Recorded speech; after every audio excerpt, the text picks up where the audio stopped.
All right, I am going to try to do a short, I don't know if I'll be successful, but short, what's blooming update. I am going to continue my series on the different types of growing medium, but one of the problems I've been having is that it has not been sunny in Chicago. So if you look around here, you can kind of tell it's overcast in my growing area, and it has been for like the last 2 weeks. And so it's really kind of difficult to film because everything ends up looking really grainy.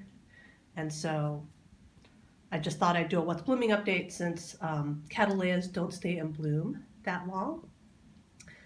So, and I'm going to try to, in hopes that it'll help people, cover how I'm growing some of the blooms that I'm showing. So the first one here is BLC George King Serendipity. This is an awarded and named clone. I bought it as a Mary clone.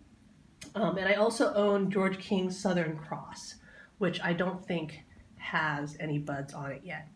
I love the George Kings. They're large and floofy. Both of mine are in semi-hydro, so you can see them right here. It's got like jasmine growing and weeds growing in with it. This is actually the first blooming of this Mary clone for me, right here. The problem with George King is that it was a little sensitive to being put into semi-hydro, and the Serendipity was much more delicate than the Southern Cross. So my Southern Cross has been blooming 2 or 3 years. I got them both almost about the same time, but the Serendipity has taken several years. So last year it had a spent sheath right here, and oh no, wait, I take that back. Right here, here's a pseudobulb that has an old sheath on it, and it had a bloom. So this is the second blooming. It's bloomed before, but it's just, you know, the Southern Cross is yellow, the Serendipity is pink, and I have both Mary clones because they're just gorgeous. But yeah, so it's growing in semi-hydro. This is actually the first Serendipity I ever had. I got as a division from someone, and he sent it with no roots, and it is very hard to establish something in semi-hydro if it has no roots. And I almost never now, having learned from my earlier experiences, try to establish rootless divisions in semi-hydro. I always establish now in pure sphagnum moss. Over here is my Cataleya chocolate drop. It has 2 clusters. The one back here is not so nice because Pinto has chewed the flowers. Back here it is also growing in semi-hydro, and I have both of them out from my shelves so that I can enjoy them. With these guys right here, I'm watering them about once a week, or if they're out and they're blooming right now, I'm taking my spray bottle and just spritzing them like this on the top. You can listen to all the chatter on the internet about people saying, oh, like their leca dries out really easily. I run my growing area at about 60% humidity, so it's currently almost 70. You can see right here, 70% humidity, and it's 58 degrees in here right now. So yeah, I run it as moist as I can do it without growing mold on my walls, and I don't have now as huge a problem with keeping my leca moist at the top where the roots are, because I keep my ambient humidity a lot higher. So right here is, this came in bud from High Desert Orchids. This is, let's see, Thai Hummingbird Hugs and Kisses XOXO right here. It came in bark, and I haven't repotted because it was in bud, and I don't repot stuff when it's in bud, or I try not to because I want to enjoy the flowers as long as possible. Other things, I have another orchid here that's in bark. So this right here is Romania woolly. It is a Sea God Nurseries orchid, which means It's from the collection of Raymond Burr, the guy who played Perry Mason, and I don't know if any people who are young are going to know who he is, but he basically played Perry Mason, who was this gotcha lawyer on television, and then of course he grew orchids in his private life, and so this is from his collection. I don't know if you can get any from them anymore. He's passed away many years ago, and it's in spike right here, and I'll try to remember to share it before it goes out of spike. It has these big, gorgeous, it's a classic. Cataleya has huge flowers. I mean, if you think this is big, you can see it on my hand. The Romania woolly flowers are even larger. I have non-Cataleyas in bloom, so this right here is Elizabeth and Buckleberry, Bulbophyllum Elizabeth and Buckleberry. It had 2 spikes, but one of them just shriveled up and died. When I saw it, I think it was leaning against the glass, and I just think it died right here, and then it just shriveled up.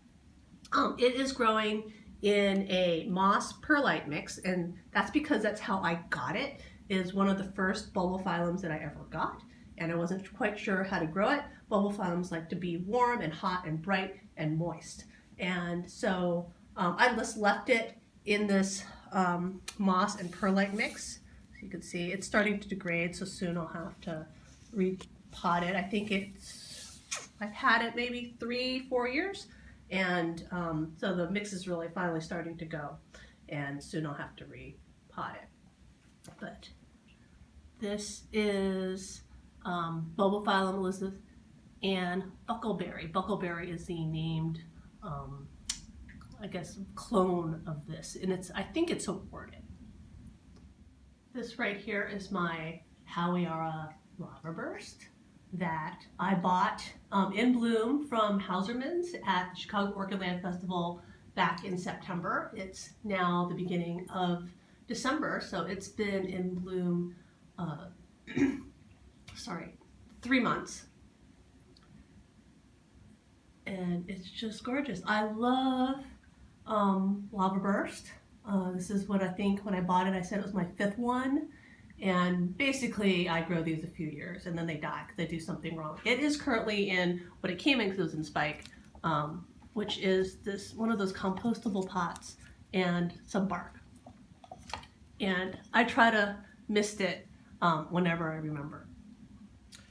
All right, sitting on the table behind my George King Serendipity is this species Epidendrum. So let me see if I can pronounce the name for it, because I probably can't. It's Epidendrum Chunky.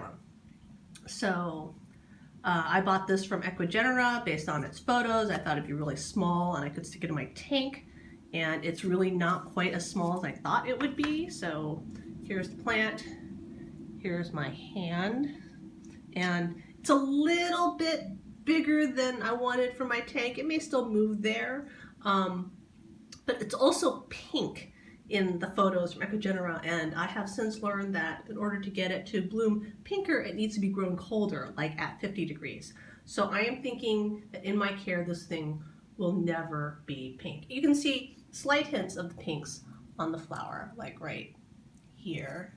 Just a little bit of a blush, right? But it's mostly green for me because it's living with my Cataleyas and it's just way too warm. But it's going to be way too warm in the summer as well, especially if I take it outside. It came bare root, and I have since put it in some moss right here. But since I've only had this since September, I got it was a pre-order from Equigenera that I picked up at the end of September at the Chicago Orchid Land Festival. I have no idea right now if growing it in moss is the right thing to do. But I grow a lot of my epidendrums in pure sphagnum moss. All right, coming over here to my IKEA room divider where I have a bunch of my mounts. I have my Dendrobium Victoria Reginae blooming finally. So all summer it would put out buds and then they would just blast. And now that it's colder, it's actually, the buds are maturing and opening all the way. This one up top right here is already bloomed out. It just opened much earlier than all the other ones. But I've got one cluster right down here that's open. And then down here, I have another cluster of flowers that's open. So I really think that Victoria Regina wants to be bright and much colder for the flowers to bloom. It seemed to grow fine. So you see it has all this new growth right here from being warmer, but it would not bloom when it was warmer. So you can see, I think, like sort of right here I had old bud locations, and buds just they would just shrivel up. They would just blast. I have a bunch of Tolumnias that are finishing up. I don't know if they're going to survive. I've got a lot of yellowing leaves on them. But this is in spike. The flowers look like this.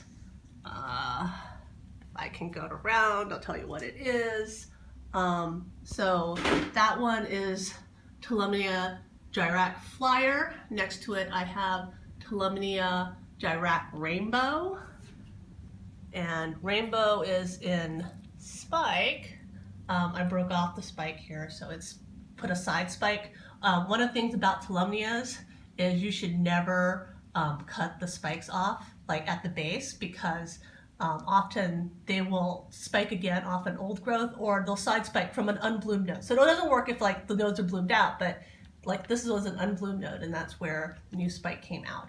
And you can see the same thing is happening here. So this was blooming up there, and then here is a side spike coming out for the Tolumnia. I also have, this is I think Gyrac something Dalmatian, Gyrac Corona Dalmatian, I think. We'll come back around, look at that one. Gyrac Firm Dalmatian. I like my clear shower curtain so I can see the labels and everything. So I have winter is often Tolumnia blooming season for me. They'll bloom from now until the early part of next year, and on and off. So you can see here, the spike is also done, but see it's also now again blooming, whoops, from an unbloomed node right here. I've grown Tolumnias a bunch of different ways. I've grown them in bark, I've grown them in moss. Currently I'm trying to do them mounted. I don't know if I'm having any more success with them. Most of my Tolumnias I have for 2 or 3 years, and then they suffer horribly. But over here I have a Tolumnia Genting Angel, which I had, I basically almost killed. And then when I started my new round, I got a whole bunch from Tazula about 2 years ago. I basically mounted it. It hasn't bloomed yet for me, but it did stop dying. So I'm thinking mounting is a good way to grow my Tolumnias. They do need more water this way. But again, we'll have to see, because look, lots of yellow and death, whether this is really the best way.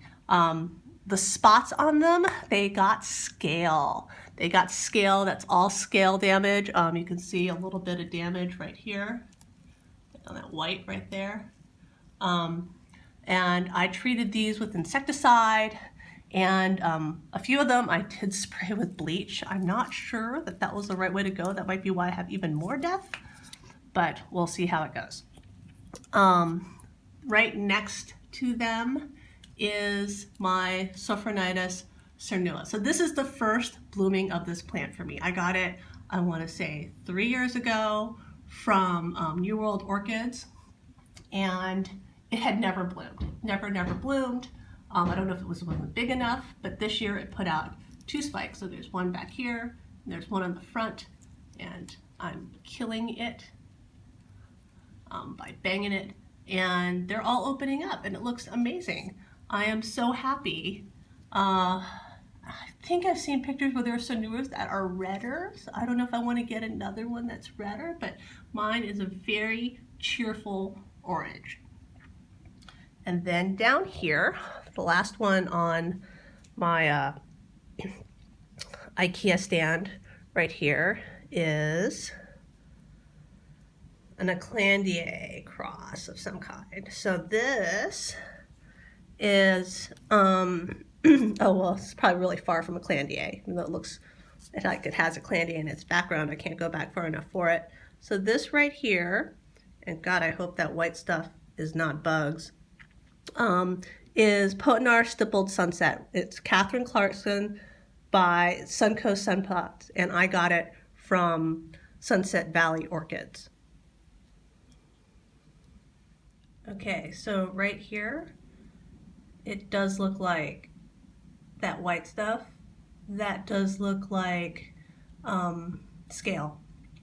The early parts of scale, when it's still in that like nymph stage, I'm gonna have to wash this. I will probably lose the flower off of it when I wash it, even though there's good substance on this because it's got bugs, and bugs are never good.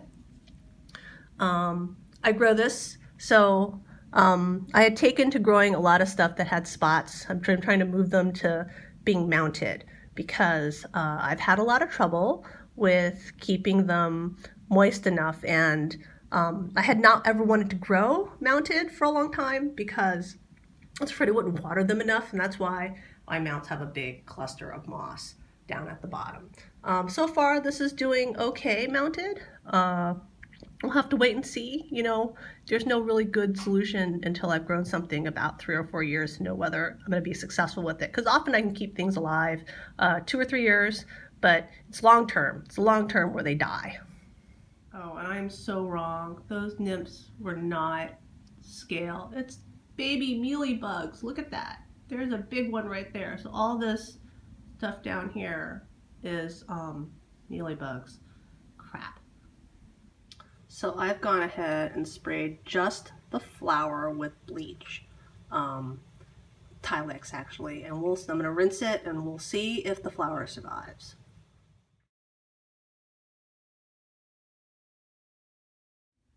This is one of my Brassavola nodosas. I have no idea if I'm saying that correctly. I've heard people say Brassavola, but I also always say Brassavola. It's been in bloom since September, slowly. I mean, these over here just opened, and then I think there's some spent spike. These flowers are going out right here. It's been in bloom a long time. Didn't ever get a really like full bloom because none of the buds opened at the same time, but it's been very nice. I grow it mounted. Right here you can see it's on a piece of wood. I haven't had a lot of success in growing this in bark or moss. It's really done best mounted, and a lot of my crosses that have nodosa in them also do better mounted. Like this right here is Little Stars, which is, I can't remember what it is, but nodosa is one of the parents in it, and it also does better mounted. And so I had this in a pot, and then about 4 years ago, 3 years ago, I put it on this mount, and it's just done way better. And then I also have somewhere, I have another nodosa. I thought it was over here. I don't see it right now, but I have another Brassavola nodosa that I have also mounted. Oh, here it is. So it's right here. I got this from H&R. It is their cross exotic by Palmer Orchids. And I had it in bark the first few years that I had it, and it just didn't grow well. So this also about the same time I put the Little Stars on a mount, I put this on a mount, and it's also doing much better. So I've come to the conclusion that nodosa likes to be mounted, and you could see that this is in spike, but hasn't bloomed yet this year. My Colostylus ciliaris, which could also be Epidendrum ciliaris, is currently in bud. I may only get 1 spike out of it this year. The other one is slowly turning yellow and the buds are blasting. And I'm not quite sure like what happened. Did it get too cold or what? But definitely unhappy right here. I got this one about 3 years ago from Hausermann's. It came in a bark mix, and I have left it in this bark mix. I have not repotted yet. But as you can tell by the roots coming out of the pot, it's getting close to repotting time for this. It is Kingianum hybrid season.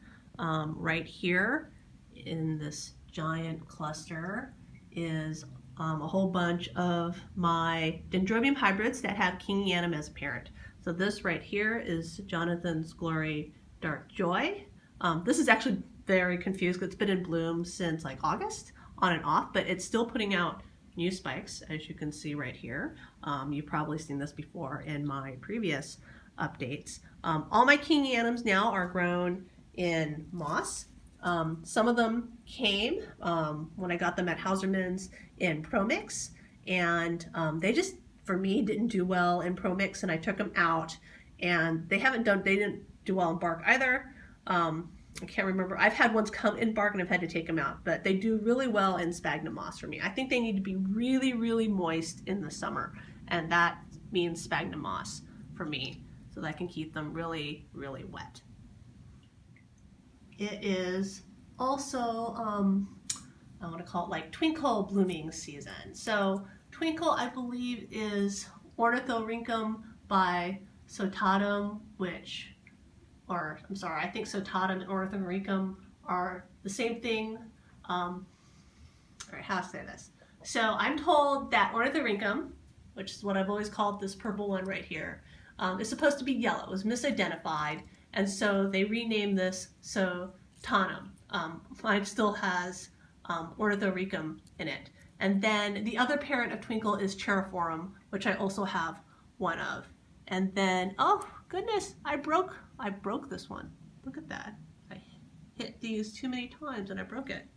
It's very narrow right here. So right in front of it is my Oncidium Suke Marguerite. I'm not quite sure what the parentage is on it, but it's small like a Twinkle. And then if you look over here, I have a lot other Twinkles, and they're like in bud. And hopefully I won't break all of their spikes like I did that one. That's not fun to find out. And I also have Cherophorum right here. So here's Cherophorum right there. It has yellow flowers, and I don't know if it's going to spike at all. I bought it very, very dry, so it's taken a long time to recover. Oh, and all my Twinkles and Twinkle hybrids are all in sphagnum moss. And then I have them in a tray so I can keep them really, really moist. I've tried growing them in bark before, and again, you can see where this is going. They didn't do well for me because they didn't stay wet enough. So all my little Oncidiums that have Cherophorum or Ornithorhynchum / sotatum in them now live in moss.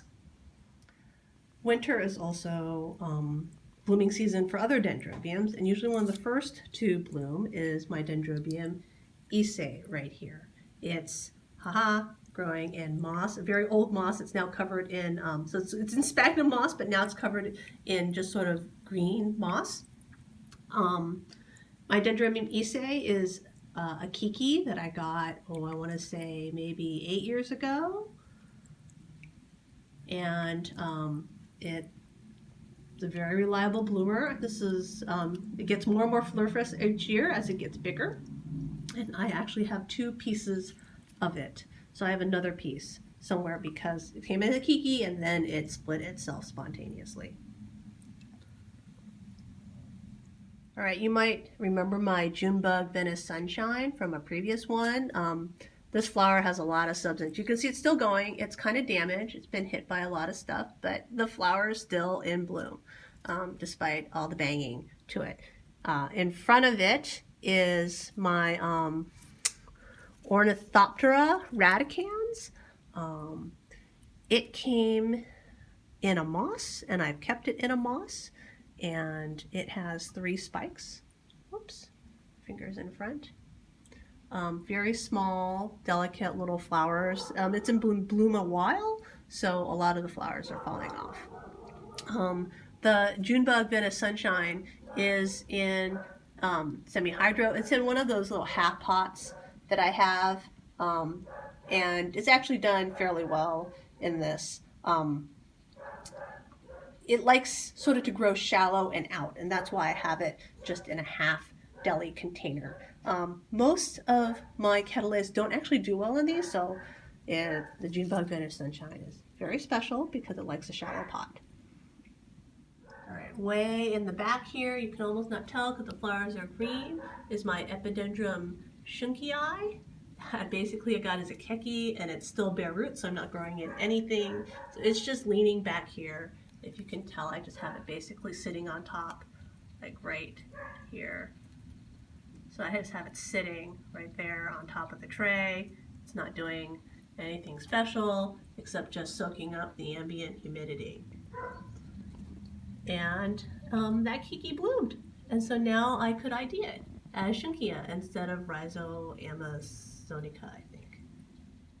So right here, I have a Zygopetalum in bloom. It has 3 flowers, and I got this, I think, as a raffle win from the iOS last summer. So this is Zygopetalum Pretty Anne Red Veil, and I don't know the parentage of it because I wasn't expecting to bloom it, but you know what? It really looks to me like it might have Macchiae in it, so I'm gonna have to look it up. But yes, it's very scented, and I love it. I'm glad I won this in the raffle. It is growing, so it came actually in a bark mix. I don't know if you can see this right here, but I moved it from, it might still have to be in a bark mix. I think I like to put my Zygopetalums into moss, and so I think what I actually did with this one is it's still sort of in a bark mix, but then I covered it with a topping of moss to keep it moister. So it's doing all right. We'll have to see if it survives like this. A lot of my zygos don't do well in bark, and so I like to get them into sphagnum moss when I can. And then this right here is Cataleya Mariner by Lelia Mini Purple. When I got it, it was actually unregistered. I originally got this from the collection of Raymond Burr, Sea God Nurseries, and then it has since been registered by Fred Clark. I can't remember the registered name, but it's a beautiful blue. I'm not sure if these are going to actually open up this year because the buds are way smaller than I've seen in previous years. It is in semi-hydro, and it's in one of the pots that's collapsing, and I need to redo it. And so it's very crowded. You can see in here, it's like really grown into the pot. And so, yeah, I don't know if this is gonna open up well at all. Okay, so right here I have a Richard Mueller cross. This is Golden Tang. It is newly repot into semi-hydro. I did it this fall. It's actually a division off a piece that I have I got from Nats, and that was very bound into a lava rock bark mix, and I didn't want to disturb it. So I've been waiting for it to grow out, and then I took off a division and I put it into semi-hydroponics. Right behind it, I have one last flower of BC Benosa. You can see all the other ones have already died on it, but there's one stubborn one hanging on, and my Benosas are also in semi-hydro, and I use those really big containers for them. Okay, so right here I have a Fred Clarkara After Dark. This plant is from a friend who is moving to Georgia, and she was downsizing her orchid collection, and she kindly gave me this After Dark. It has 2 spikes, so I'm excited to see what color it is because it has the tag Sunset Valley Orchids, which means to be spotted, but she showed me photos and the flowers are all black, so we'll have to see how it blooms out. I like to compare it to this other After Dark that I have. This is my Baker's Black Beauty, and you notice it doesn't have any spikes because right here, show this again, those were spikes. There was one down there, and then there was one around the side, And all of them had their growing tips eaten by slugs. And as far as I can tell, this is refusing to put out a second set of spikes. It's like, I'm done. I'm done. I hate you. You let the snails eat me. The one that I got from Anne, pan back, is in bark because she had it in bark. And since I knew we were going to head into the bloom season, I wasn't going to repot it. Most of my Cataleya hybrids are in moss, like you can see right here. My Baker's Black Beauty, my After Dark Baker's Black Beauty is in moss as well, and I use these semi-transparent so you can kind of see all the root systems growing in here. I'm probably going to repot this one again this year. I had to repot last year because it grown over the side, was making the pot tip over. But these two back bulbs have since died, and I want to depot this and take them off, and then I'll repot it and try to center it a little bit better in this new pot. So this Cataleya was starting to spike, and I was all excited. I haven't actually bloomed this yet. And then you see right there, do you know what that is? That's the spike that's been eaten by snails or slugs. It's gone. It was like longer. It was like almost as big as my thumb. And it's all been eaten off. So this yet again is not going to bloom because it's been consumed. My Dendrobium Tosca Starburst by Royal Vista is still blooming. The flowers on this don't actually last that long, but I had a lot of spikes, so you can see the spent spikes there, and so it's been in bloom almost a month and a half, and it's very nice. I'm growing it and all my other ones that I got from Clanda, from his Australian Kingianum, well not Kingianum, but Australian Dendrobium breeding. And I tried to move as many of them to moss as possible. They came in bark, and of course, I don't know if these are going to do as well. You can see I've got a lot of spotty and yellowing leaves on this, so I don't know if this is the best way to grow these Australian hybrids. My Bob Betts White Lightning is still going. The flowers are really old. I'm expecting the flower's going to drop off this anytime, but it's in bloom almost a month, so that's pretty good, and I'm very happy with it. And again, this was my first blooming of this plant that I got as a freebie from Hausermann's. It's also growing in semi-hydroponics, and it's growing in one of those larger 64 quart containers. In this broken semi-hydro pot, I have my Rhea Thornburg, which is finally opened. And you can see them right here. It's got 3 flowers. I don't want to bend it too much, basically snap it.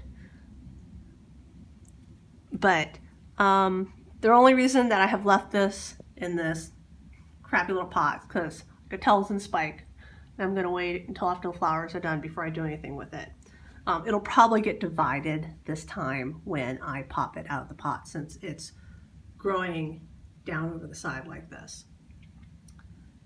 Next to it, I have my Encyclia radiata, and I've done best with this in moss. This has been in moss for years. Every few years the moss all decomposes, and I basically just take it out and divide it and repot it. I last divided it last year, so it's not due for division again for a while.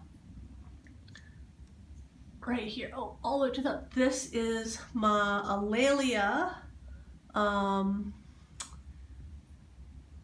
Oh shoot, I can't see the tag. This is a gift, or it's a trade from a friend. She brought it in, if you can see right here, it came in a bark. She already pre-bought it, potted it when she gave it to me. And I decided not to repot it because I have trouble with Lalias. They just have a tendency to really hate me when I repot them. So I wanted to bloom this first before I repot it. So this is Avila and Seps. It's been spiking for Oh, it's been spiking since I brought everything in. So it was in spike when I brought everything at the beginning of October. So it's taken, today is actually the first day that this flower has been open. And I'm going to try to release this blossom right here because it's kind of caught on the sheath. I hope I don't break it. Come release. Oh, I can't do it with one hand. Probably gonna break the sucker. Come on. All right, I did manage to very gently peel back that sheath from that blossom. So you can see the other two, it wrapped around and they stuck out and they're straight, and this one's all bent because they got trapped in the sheath. And sometimes they're too trapped, right? They'll just snap underneath the pressure and that doesn't bloom. But I think I managed to release it in time to enjoy the flower. Finally, here I have a mass Fidelio that's been in bloom since October. It has 2 flowers. That one's almost spent, but this one right here is still going strong. You can see it against the light. It's a pretty big flower. So, see that? Not a small, massy flower right there. And I think that is it for all my blooming orchids at the beginning of December. So I hope that I've shared enough to give people some thoughts on how to grow your own orchids in your home.